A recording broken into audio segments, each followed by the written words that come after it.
you brought the topic forward. This one is...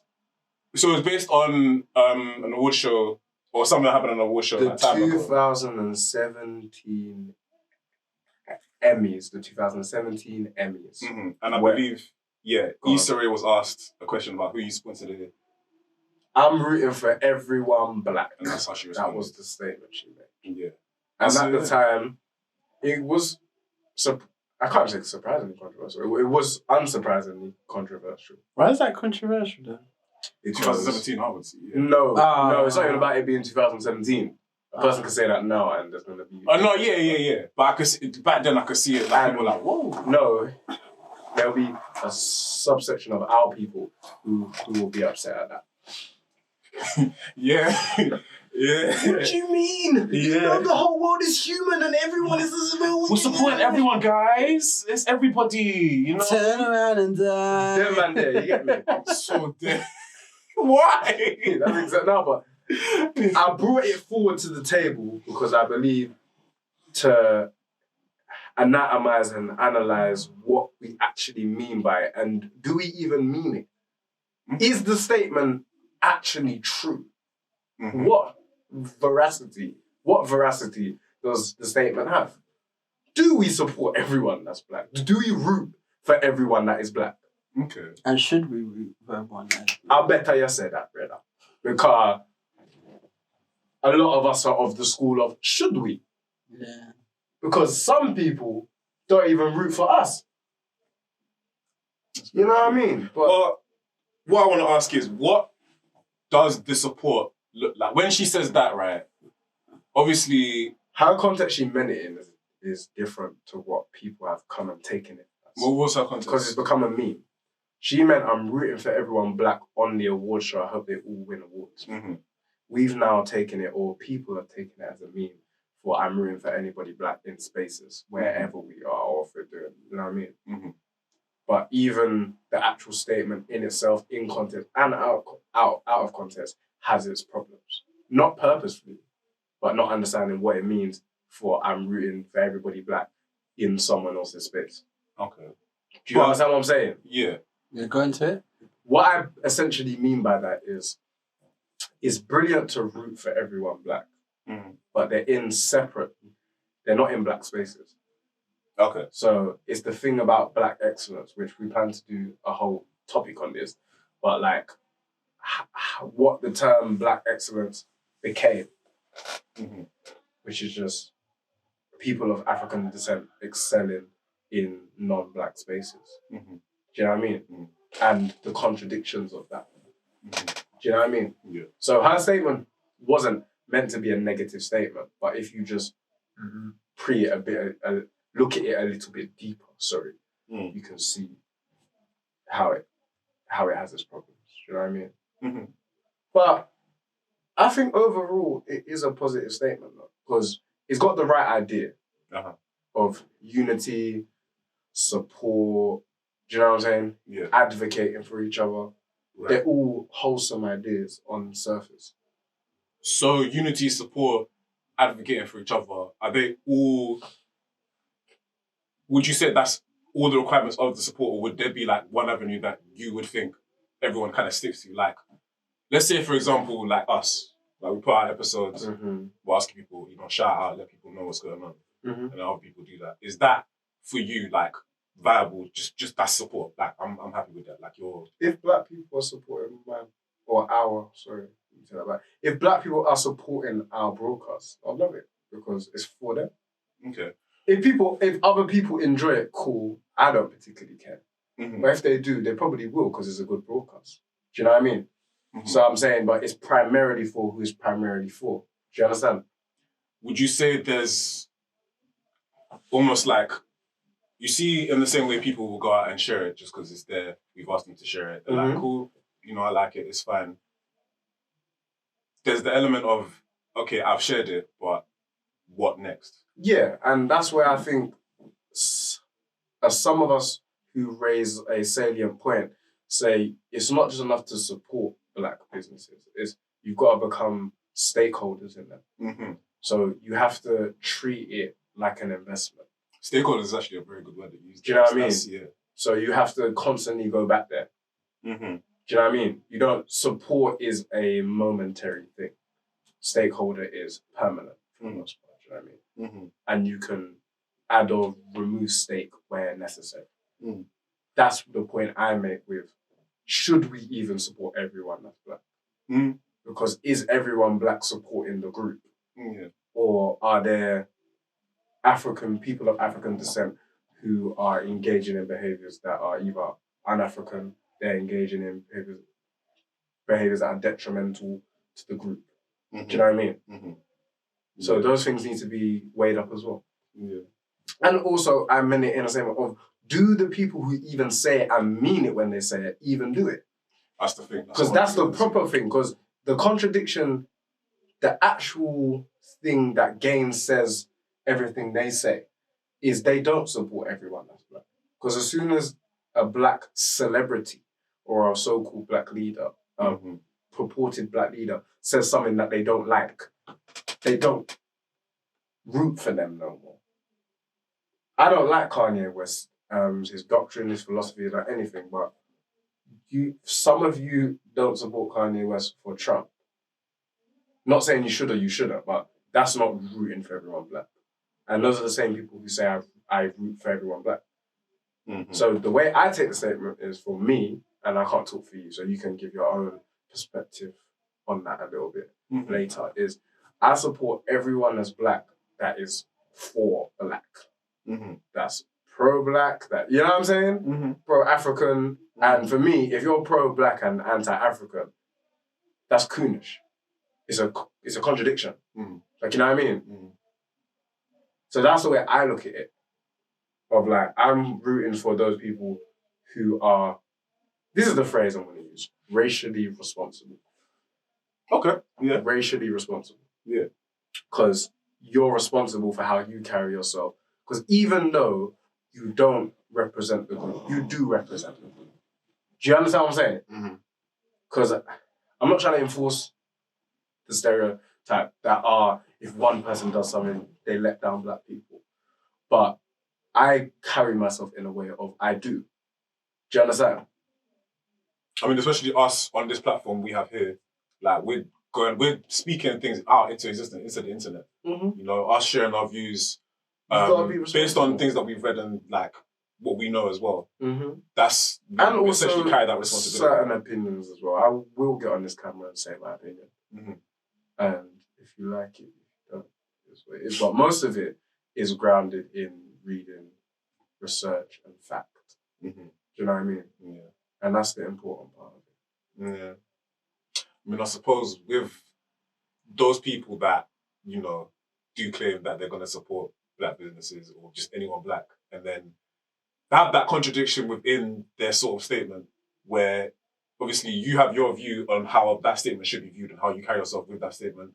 Other people can disagree with my view because they might see, because there's going to be certain parts of my perspective that they're going to fundamentally disagree with. Right. Or their morals could just be skewed to a point where it's like, yeah, I'm going to support this person who's black, but then this person might not be saying something that I agree with or that I think is morally wrong.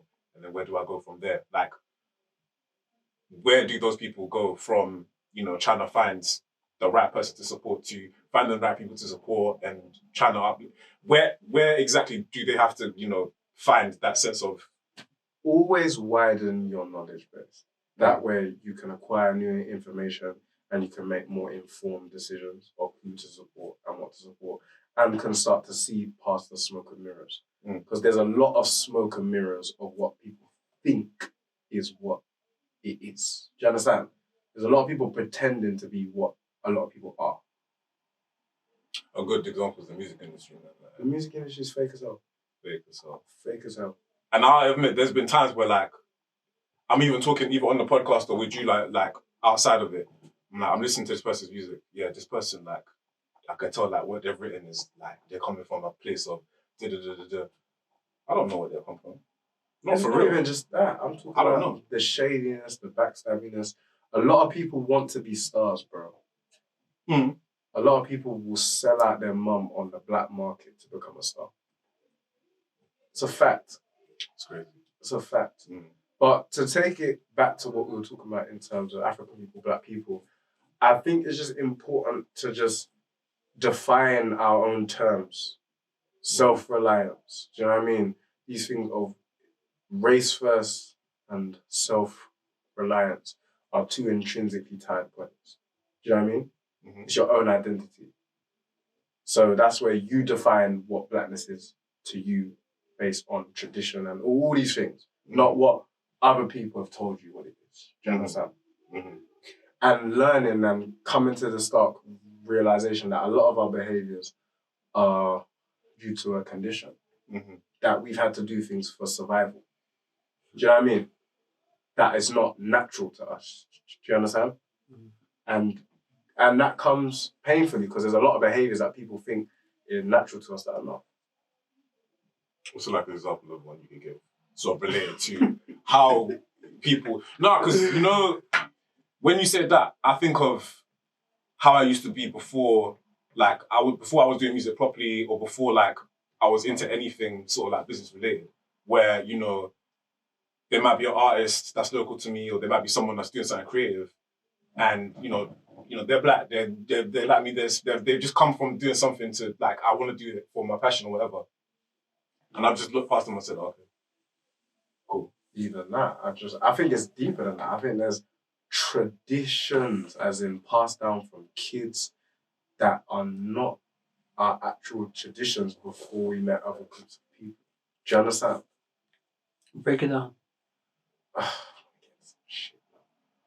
Just even certain identities that people align with. Break it down. It's the experimentation. Nah, I can do it in this one because this one's the easiest to digest and it will be the least offensive. That's why I say break it down, because I know it's going to be offensive. Nationality. Mm-hmm. Okay. What people constitute as their nationality. Mm-hmm. A lot of people are operating off colonial given demarcations and borders. Pause. What's your nationality? That's mad. Because you see when people ask that question, yeah, it's like... I'm not even talking about, like, am I British? Yeah. Bun that. I'm talking about on the level of me, if I was to claim Jamaican. Mm-hmm. What does that mean to be a Jamaican? How long is Jamaica's history? What is Jamaica's history? Mm. What is Jamaica's history to the people, to the other people of the world? Mm. What is Jamaica's history to the Commonwealth? Do you understand? Mm-hmm. There's a lot of questions that you have to ask yourself and to say, what does my national identity mean? Where did it come from? Who has shaped and fastened it for me? Mm. Do you get me? Mm-hmm. That's why I'm not so quick to run out. And I tell people, because it's easier to digest, it's very simple to tell people that instead of going, I've done my ancestry and this, that, and that. It's far simpler because I'm not even talking to everybody on that level. But we're here talking as the man, then we're talking to the people then. And people need to hear this. Do you get me? But so sorry, to clarify, say if you ask you where you're from, what is your answer? Like when people ask you that question? I say my heritage, what? The short answer or the long answer? The short answer. I'm Jamaican and Guyanese. I'm not British Jamaican and Guyanese. I'm Jamaican and Guyanese. That's the short answer. The long answer is some. Do you understand? Yeah. But I'm saying even those nationalities in themselves have baggage. Mm-hmm. And are dictated to by colonial entities. Mm-hmm. Mm. There's no Jamaica if there's no colonialism.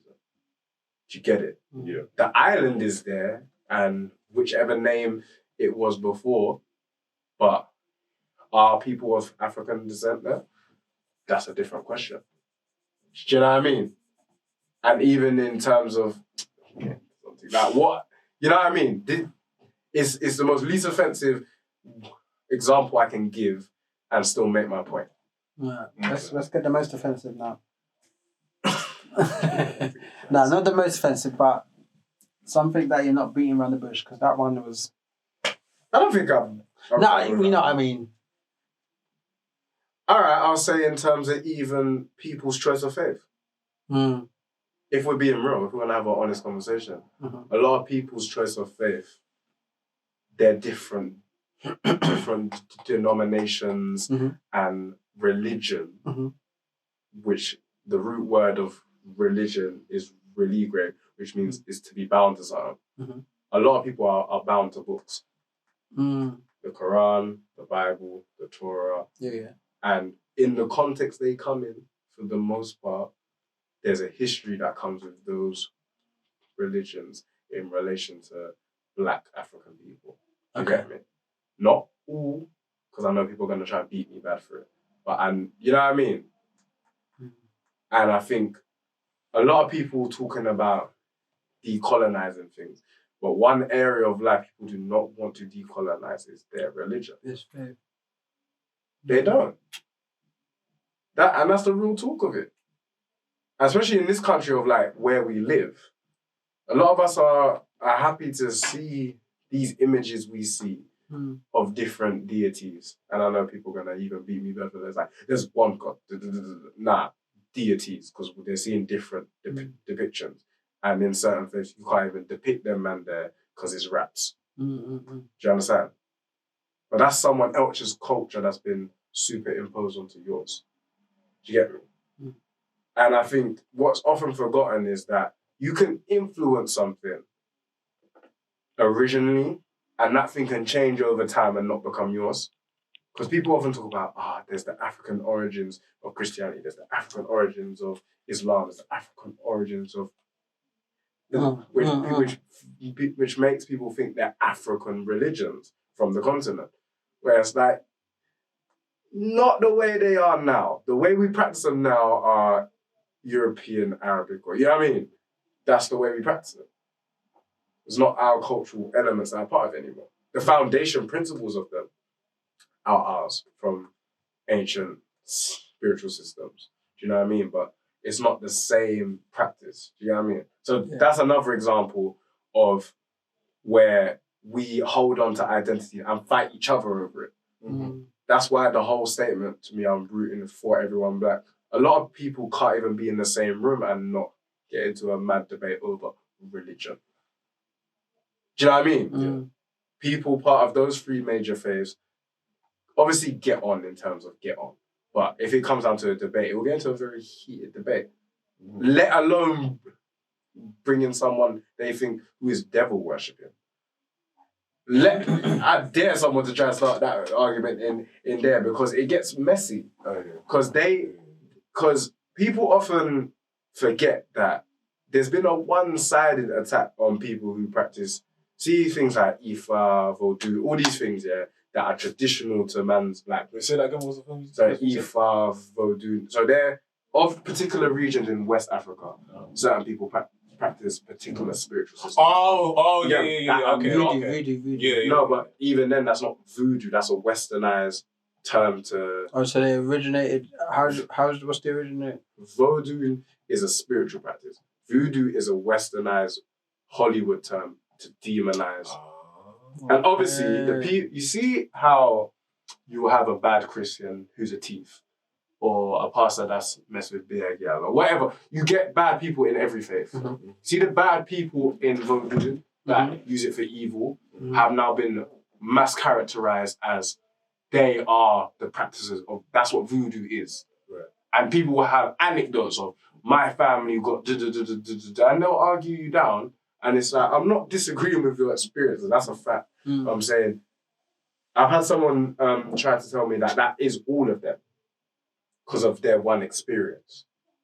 Yeah. And I said to them, okay, if I come and now say, and I'm not saying this, I just want to clarify, someone who is a Christian but is doing wrong, is that a mass representation of all Christians? Of course it isn't. You can't say that, can you? Do you know what I mean? But I'm saying there's an arrogance of certain folks who practice the Abrahamic faiths. There's an arrogance among them to think that they are better than other people. And I see it particularly most because obviously I'm around Black people the most, innit? Do you know what I mean? That's another thing where it causes division. So there's no point in... Sorry, let me rephrase it. There's nothing wrong with it. Everyone should have their different faiths, connection to God, everything.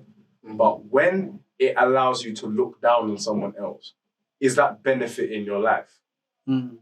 If that is not bettering you as a person, and you're just doing it out of fear, then is it better in your life? And you've got to pose these questions. That's why I'm saying people don't even mean, even the original statement of people are not even rooting for everyone black, because they're going to call people who practice certain things devil worshippers.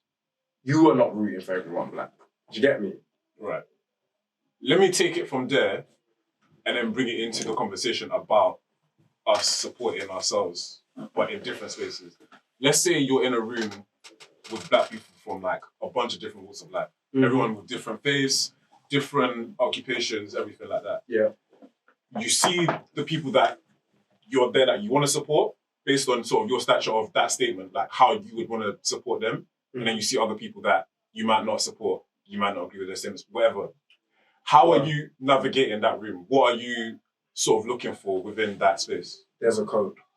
So if we're around other groups of people, regardless of what I feel about what they do, we are on code for a second. Do you know what I mean? Okay. See how there's other groups of people, regardless of how they feel about each other, if they want to act in accordance and on point with each other, they will. Mm-hmm. I always use this example because it's amazing. Prince Harry's wife, Meghan Markle, Meghan Markle's father is white man. Nothing wrong with that. But Meghan Markle, so after she went through her trauma of the royal family essentially calling her baby too black. Yeah. Or whatever was said in it. Uh-huh. He went out publicly and said, I don't believe the royal family is racist. That is staying on code. And as much as I don't respect it on a human level of that's your daughter, you should stick by your daughter. Mm-hmm. A part of me respects it on that's loyalty. It's loyalty. It's loyal in a sense. It's a very, because he can understand how that works. His whiteness superseded everything in that. Do you understand? Yeah. And if African people had a quarter of that, a tenth of that, then we'd be in a much better position. But it's weird because the way it even plays out is weird because we can't see it for certain things. But in politics, we often see black faces and get fooled. Yeah. This is where I was gonna say it's like, a wild. Have that, but it's a wild contradiction. Yeah. But I think it becomes from white people or non-black people, I should say, endorsing these black people. Like these Negroes, you should support. They're your leaders. They're okay. Uh-huh.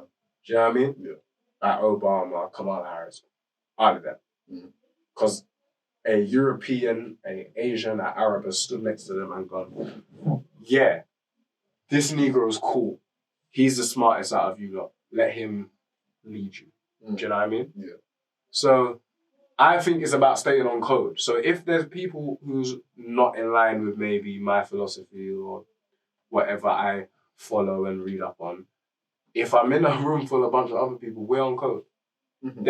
And either way, they're still my brothers and sisters. That's the way I see it. Even the other ones that aren't. Yeah, like unless you're purposely detrimental to black people, even then you still are, but you're just, I don't like you as much. We all have family members that we can't stand. Do you know what I mean? We all have family members that we don't like. Yeah. But they're still a family member, innit? Yeah. 100%. So it's that same principle of I need to socially distance away from this family member because they're violent. I need to keep my space from this family member because they're going mad.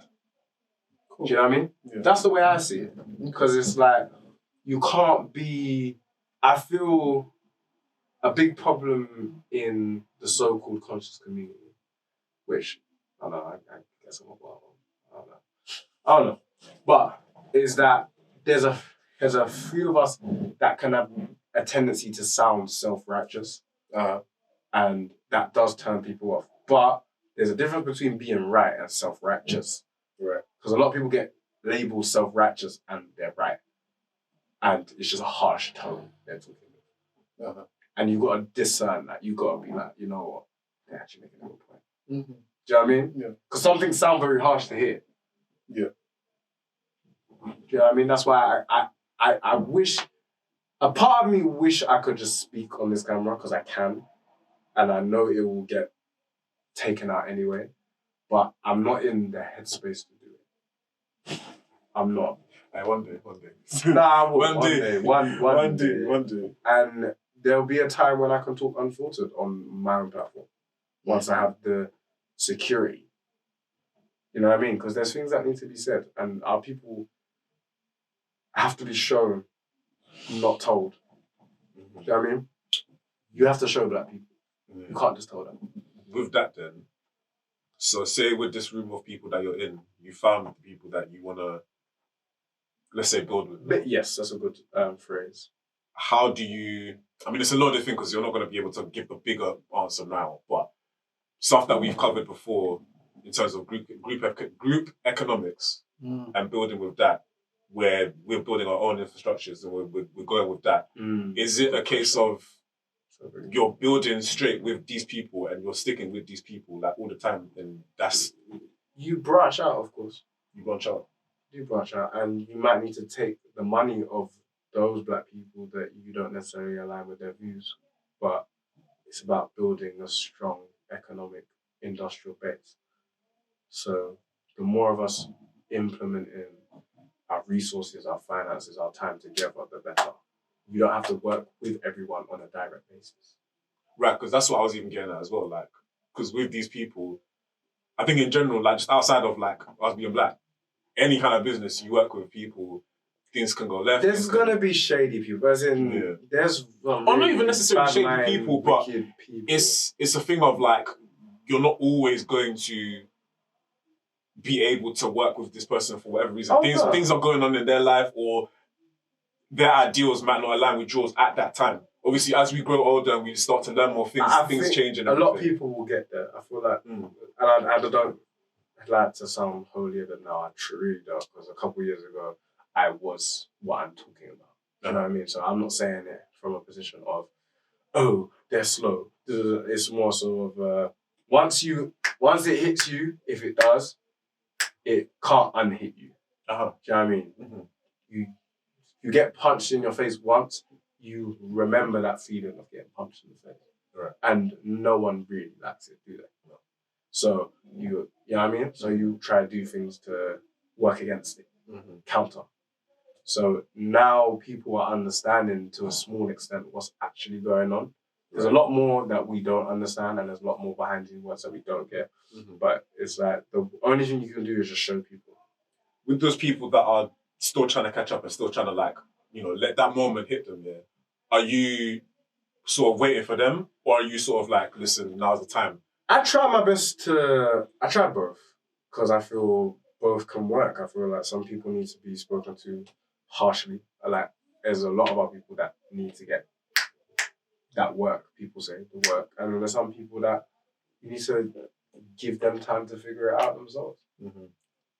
There's no right or wrong answer in this thing. Yeah. There's no wrong or right way of doing it. As much as I may disagree with certain things, if it works and is right, because people often forget there's a lot of con games going on. There's a lot of things that we think are progress that are not progress. Such as? You gotta get the answer, bro. You gotta get the answer, bro.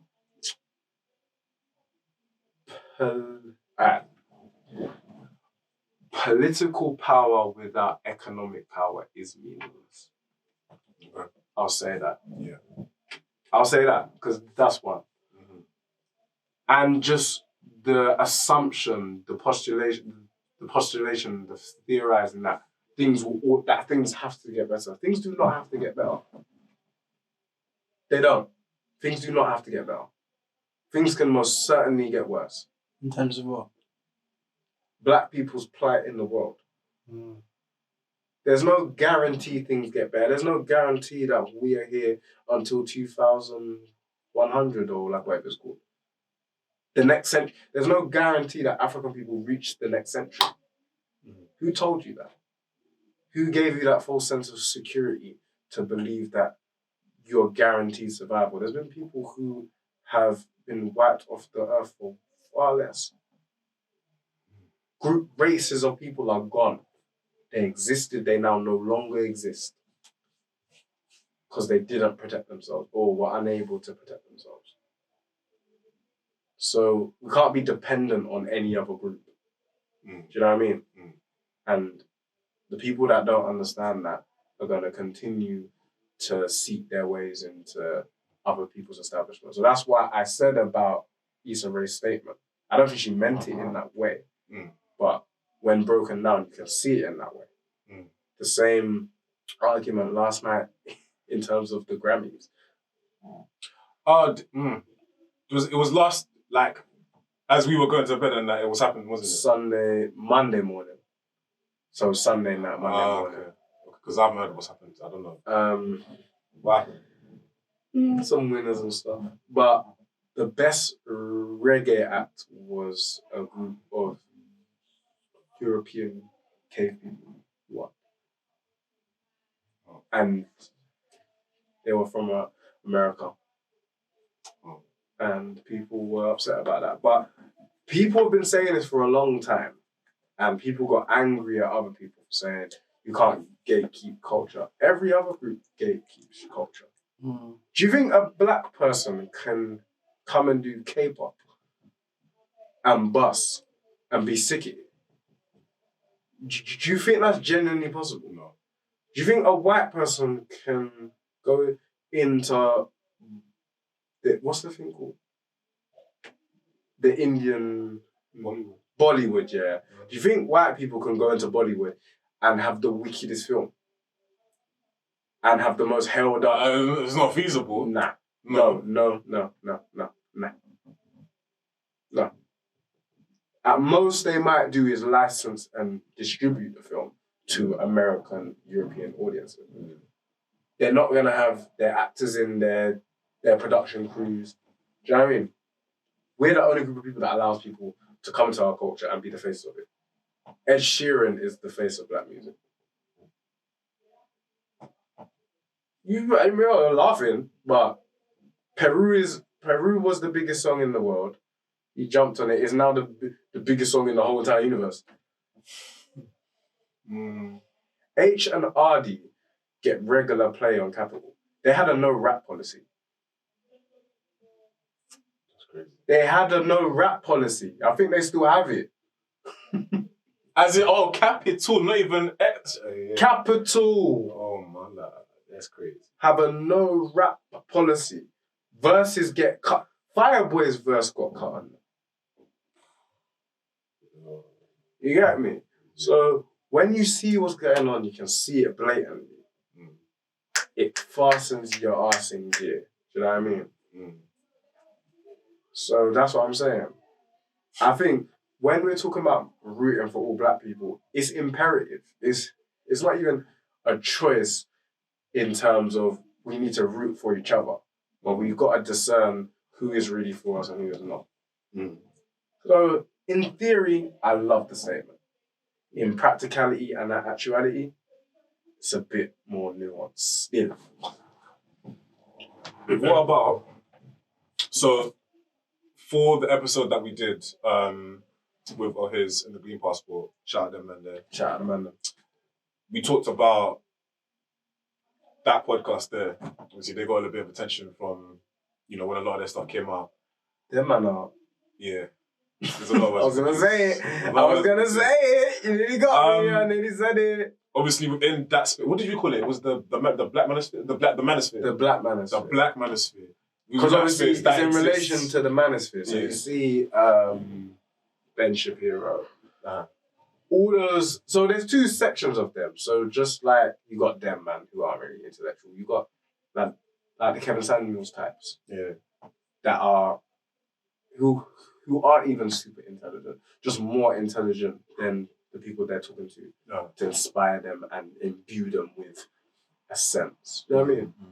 Because I'm all for holding ladies,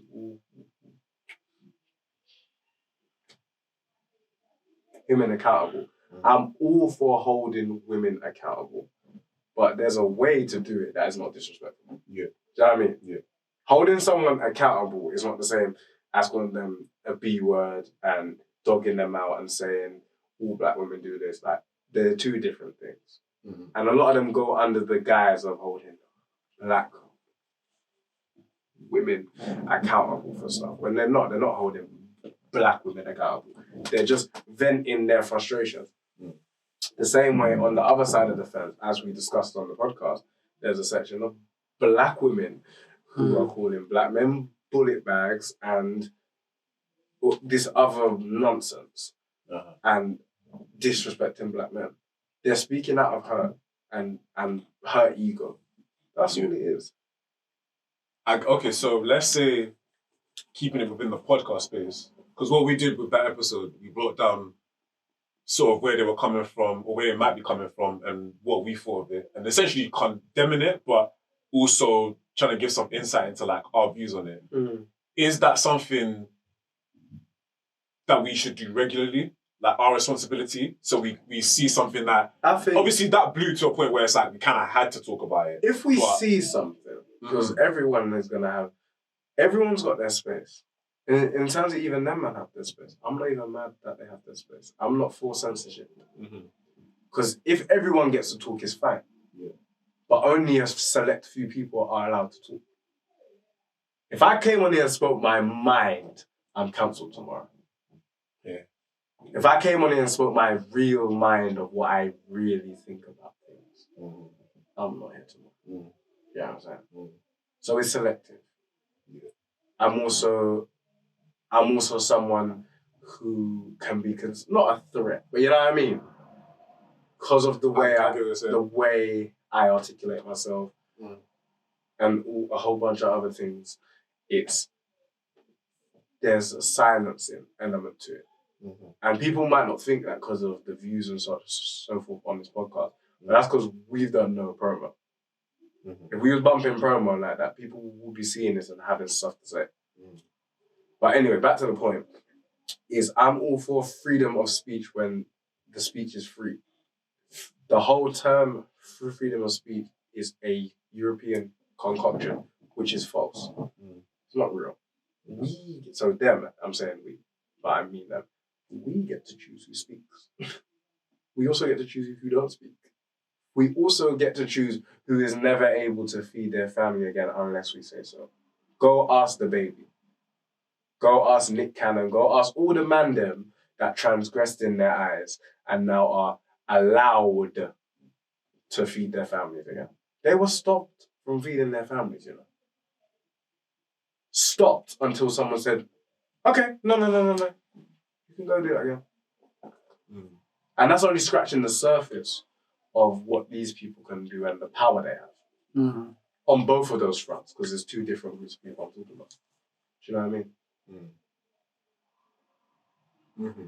So I think when you understand that, you can understand what to talk about and what to not talk about. That's why an event has passed, a big award show, I'm not talking about that nonsense. Because I saw Negroes online talking about, man, he set us back 50 years, man. We ain't never going to get invited to the Oscars again. Like, fam, if your identity is based on European validation, then just say that. And you did just say that in that statement. But the rest of us don't think or believe that. And we understand that there's greater things at work. Do you understand? But you...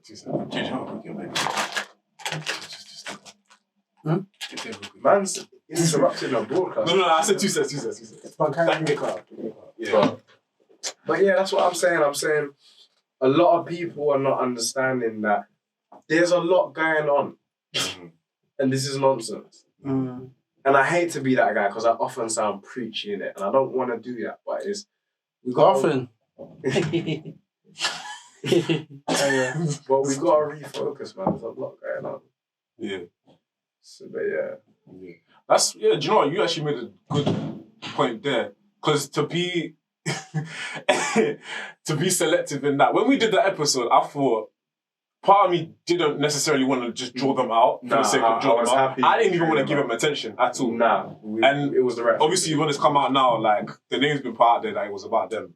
I'd rather just kept the conversation to, you know. I understand it, but sometimes you gotta make an example out of it. I don't mind. But then in saying that, in this conversation where we're talking about supporting, it is further than just like shouting other people's names out or, you know, trying to put people on into other spaces. And even when we're talking about, you know, black excellence within a European space, it's like, we got to think about that as well, because that's not necessarily what we want to go. Like that. No, that's what I said. And that's why I said we're going to do a separate episode of the contradictions of black excellence, of how the term has been applied. Yeah.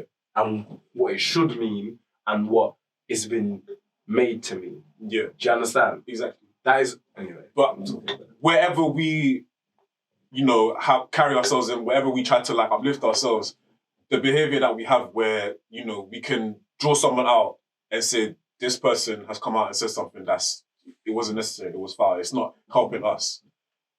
I also want to do a thing of, because what we said before about like our conditioning and sort of the language we use towards ourselves, that can become apparent in, that's why I asked in the episode about how we speak on black women within a podcast space.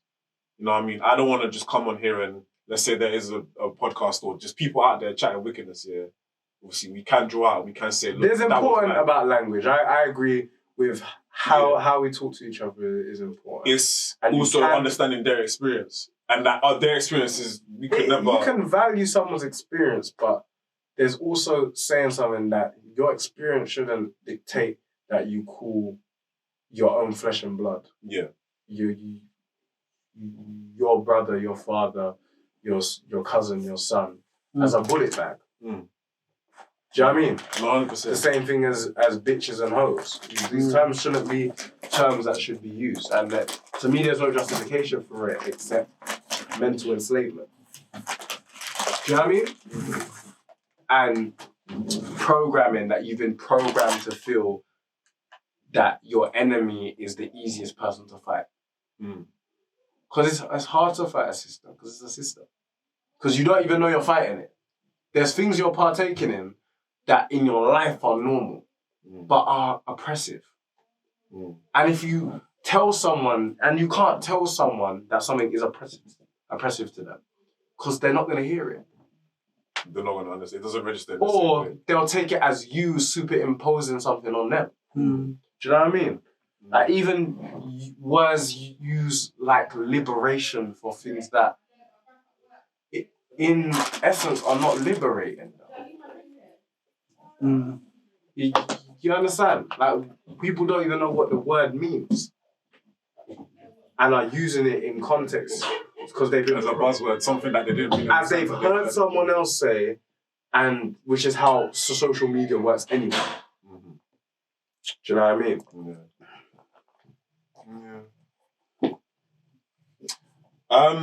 You lot made me touch on shit in this discussion. I like it. That's good. Thanks. So we want experimentation podcast always. Who is an example of somebody that you may have seen that you think is doing it the right way? With that statement that we've had there. There's a lot. I want to big up a lot of people. Who do you want to big up? Across the YouTube and the podcast space? Yeah, let's go with that. I'll start local. Big up them and them from the 90s Babies podcast. Okay. I feel like for what they know and the way they handle their platform, the way they do, I think it's really good for their demographic. That is still on code, in my opinion. Getting to more specific people that I watch and listen to in my own time. Shakara, big up, big bro Shakara. Amazing content. And he's got a way of talking to people that is not rude.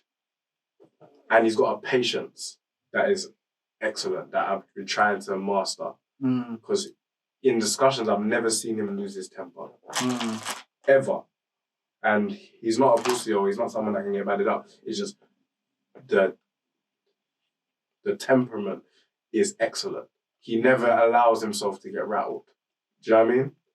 Carla is someone else that has that skill. There's so many people across the pond in the United Snakes of America that I did. Yeah, the United Snakes of America. You compose myself. That was... I like how you said that. That's the United Snakes. It's a big man too, man. Anyway, there's a lot. Brother... Omawale Africa. I love that Omawale Africa. This platform's amazing because he gets creatives on there, and I love that channel. Big them up. There's a lot of people doing good works. You know, we just need to go and find them. And I feel mad because I watch a lot more people that I haven't shouted out, but it's a lot of people that I need to pick up still. But those are the major ones. Okay. I think there's a lot more. You know. There probably is. I think, because even in terms of in the spaces I'm in, people like or Bruce, you know what I'm saying? Someone that has a massive platform, has to be so responsible with what he says and what he does and what he aligns himself to. 100%. And still manage to represent the man them the right way. I always have to hail him up. There's a lot of people, and I'm not trying to just say people whose work I know very well. It's more so I'm trying to think of people that I don't know very well, and people would be surprised. I don't think. Do you want to know who I'm gonna say? Who? It's JJ. Let me give JJ a black card. What do you mean that's wrong? You looking at us as before when Stop it. I was first into I'm blushing. I'm blushing, stop. Nah, when I was first introduced to JJ, just like the way he kind of came across, obviously this guy was just straight business, straight, I'm coming here to do a shoot and I'm leaving. He could have just gone about his business, done his thing and been off and that's it. From the day he saw me, heard I did the beat, heard I was doing the music thing, he said, "Oh bro, like obviously like let me know what you're on, like probably let's do something, innit?" I said, "Cool." And from then it's always been a conversation on what you on, what you doing? Jerry, get back on this production thing, like uplifting people, bringing people together. I hate Brendan JJ on camera. I hate it, yeah. But we'll do it now. It's because of voice. JJ is a big part of my separate music journey, and even just someone as a friend, I've known him for a long time, of someone that pushes you not just creatively in just to progress as a better person. And I think that often a lot of people need to big up JJ that though. I'll say Bro, there's a lot of people, and I don't even need to say their names because he knows what I'm talking about. That's why he's making faces behind me, yeah. Is a lot of people's careers and other things have interacted with JJ for the amount of work he's put in for years, close to a decade. you know what the maddest thing is? This brother's just at the start. He's not finished, man. Yeah. He's not finished. He's going places. No, I'm just saying there's a lot of men whose careers and start where they interacted with JJ and don't give him his flowers publicly still. I'm be honest. And Nah, should draw up. It just felt too moist doing that. I really wanted to stop up. And JJ, come on, brother.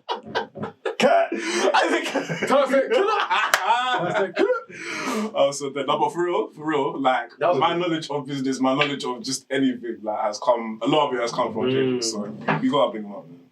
That was a good discussion, man. I really. Sick stuff. It was good. It was very good. I do miss these conversations. As much as I like to laugh and joke around. It's necessary, man. This is the kind of content we're building on, isn't it? Yeah, I think people often come to this content later. We started with this. That's why for us. No, I mean, we did it. No, it's, bro, I'm even thinking about it now. It's mad the way we started, yeah. Like, off the back of just all of that stuff happening in 2020, pandemic, and obviously, like... You know, we're doing a lot of research at the start of your pod. That was my headspace was at. And I was, obviously, at first, I was driving a lot at that. And that's what it's still my headspace now, but obviously, I'm a bit more outside, so I can get things. I might not respect them in the same way, but I get it. You definitely utilised your time well during COVID. Part of me, not back to lockdown, but get back in that research mindset. I was there a little bit today, before today, but it's just, there's distractions in it. And obviously, the type of... You'd be a good researcher on productions and shows. You me? Yeah. No, thank you. I appreciate that. Well, shows that would make sense anyway. No, so I know this guy doing the show with Mr. Steven or Mr. Jack or Mr. Tony. Mr. Tony, it's just crazy. I just think it's about you utilizing what skills you have well Yeah. for the benefit. Mm. You know what I mean? There's more. I feel like this topic or in and around these topics are gonna be stuff we cover a lot. Mm. We've got to get back to it more. Because We're gonna be stuff we cover a lot. And I mean, this is what I've said to you privately, fam. If I had my own thing where I could just talk the things them and there's no repercussions.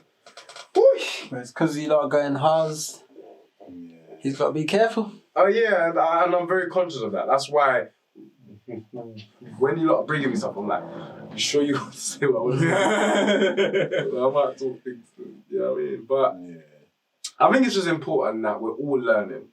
Yeah. And I'm not mad at nobody for where they're at currently. Mm-hmm. Especially if you love and respect black people like you say you do, then all of us are on the same team. Yeah. And everyone in the team has a different role, you get me? Mm-hmm. So I think that's a good place to end that. For real.